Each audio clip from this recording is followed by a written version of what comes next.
जय श्री राम। हिंदू अब समझने लगा है कि जो जिस भाषा में समझे उसे उसी भाषा में जवाब देना चाहिए, क्योंकि भैंस के आगे जैसे बीन बजाने से फायदा नहीं है, उसी प्रकार जिहादियों, मिशनरियों, अधर्मियों के सामने गीता के प्रवचन देने का कोई लाभ नहीं है। उन्हें उन्हीं की भाषा में समझाया जाना चाहिए और ये शुरू भी हो चुका है। देखिए वीडियो।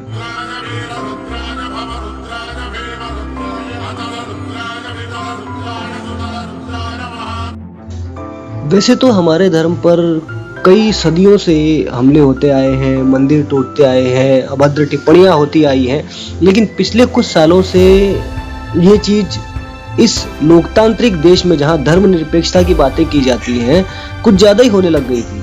और इसलिए अब हिंदू भाइयों ने क्रिया की प्रतिक्रिया देना शुरू कर दी है। बहुत अच्छी बात है। हाल ही में कल ही मुनव्वर नाम के एक जिहादी को पीटा भी गया और उसे पुलिस के द्वारा अरेस्ट भी किया गया। अब इस चीज में कुछ मीडिया वालों को बड़ी तकलीफ हो रही है। जब तक ये जिहादी हिंदू धर्म पर, हिंदू देवी देवताओं पर मजाक बना रहे थे, तब उसे कॉमेडी कही जा रही थी। जब ये हिंदू महापुरुषों पर, शिवाजी महाराज, महाराणा प्रताप जैसों पर अभद्र टिप्पणियां कर रहे थे, तब भी इन्हें कोई समस्या नहीं थी। लेकिन अब जब हिंदुओं ने इन्हें इनकी भाषा में समझाने की कोशिश शुरू की, जब इन्हें थोड़ा सा आक्रोशित होकर पीट दिया, जिसे क्रिया की प्रतिक्रिया कह सकते हैं, आखिर कब तक सहन करेगा कोई?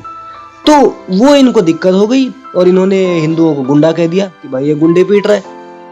अब ठीक है भाई, गुंडा कहना है तो गुंडा कह लो, लेकिन कब तक सहन किया जाएगा? अगर आप उंगली करोगे तो फिर हाथ तो हमारा भी उठ सकता है। अब हिंदुओं को चाहिए कि वो सरकार और प्रशासन पर इतना दबाव बनाए कि वो इन सब चीजों को लीगली बंद करवाए।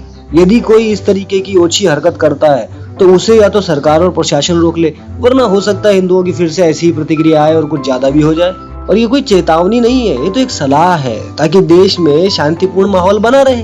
और ये काम तो सरकार और प्रशासन का है। यदि हिंदुओं को बार बार उंगली करोगे, उनकी धार्मिक भावनाओं को आहत करोगे, उनके देवी देवताओं पर आप अभद्र टिप्पणियां करोगे, उनके महापुरुषों को छेड़ोगे, तो फिर डेफिनेट सी बात है कि कल को कभी ना कभी तो ये हिंदुओं के अंदर जो खून है वो भी गर्म ही है, ठंडा कोई तो है नहीं। तो कभी अगर गर्मी ज्यादा हो गई तो हो सकता है पीट देवे, कुछ कर देवे, और उसके बाद फिर कानून व्यवस्था खराब होगी। तो इससे अच्छा है कि सरकार और प्रशासन इस चीज पर थोड़ा ध्यान दे और जो जिहादी मानसिकता के लोग हैं, जो मिशनरी टाइप के भद्दे लोग हैं, जो हिंदू देवी देवताओं का अपमान करने की कोशिशें करते हैं, हिंदू परंपराओं रीति रिवाजों के विरुद्ध जहर उगलते हैं, इन लोगों को समझाया जाए, इनको प्यार से समझाया जाए कि ये प्यार वाली भाषा में समझ जाए। नहीं तो फिर हिंदुओं को दूसरी भाषा भी आती है, समझाना पड़ेगा, क्या करेंगे, मजबूरी है। धर्म की रक्षा तो जरूरी है और हमारा अधिकार भी है, संविधान का भी है और हमारा धार्मिक अधिकार भी है। तो सरकार और प्रशासन से ही निवेदन है कि थोड़ा सा ध्यान देवे इस तरफ और इन दुष्टों को संभालने, इन्हें समझाएं कि भाई अपने हिसाब से जियो। मजाक का मतलब मजाक होता है, सामने वाला हंसे, लेकिन इसका मतलब ये नहीं है कि किसी दूसरे की धार्मिक भावनाओं को भी आहत किया जाए। और एक चीज बड़ी चिंताजनक है कि आंध्र प्रदेश में अब तक कुछ दिनों में 120 से अधिक जगहों पर हिंदू देवी देवताओं के, हिंदू मंदिरों पर इस तरीके से आघात हुए हैं जैसे इस्लामिक राज में हुआ करते थे। तो सरकार को चाहिए कि इस पर कड़ी कार्रवाई करे और आंध्र प्रदेश सरकार से सवाल ही नहीं करे, बल्कि उनको ठोस कार्रवाई उनके ऊपर भी करे, क्योंकि ये बिना सरकार की, बिना प्रशासन की शय की ये काम संभव नहीं है। आंध्र प्रदेश सरकार इस पर कोई एक्शन नहीं लेना चाह रही है। लोगों को तो ये भी लगता है कि शायद आंध्र प्रदेश की सरकार ही इसमें सम्मिलित हो या ईसाई मिशनरियों को खुली छूट दे रखी हो कि भाई हिंदुओं के मंदिरों को तोड़ो, उनकी देवी देवताओं की मूर्तियों को खंडित करो। भगवान श्री राम के मूर्ति के सर को धड़ से अलग कर देना, अभी हाल ही में आज ही एक मंदिर में भगवान के हाथों को काट देना रॉड से, तो ये सब चीजें जानबूझकर हो रही है, सुनियोजित षड्यंत्र है, उसी टाइप का जैसा पहले इस जिहादियों के काल में हुआ करता था। सरकार से निवेदन है कि हिंदुओं को इतना न सताया जाए, इतना न परेशान किया जाए कि उनके खून का उबाल बाहर आ जाए और ज्वालामुखी फट जाए। देश में शांति बनाए रखने के लिए, कानून व्यवस्था बनाए रखने के लिए अत्यंत आवश्यक है कि कानून और सरकार अपना काम पूरी निष्ठा के साथ, ईमानदारी के साथ करे और जो कथित धर्मनिरपेक्षता कहते हैं उस धर्मनिरपेक्षता का पालन करे।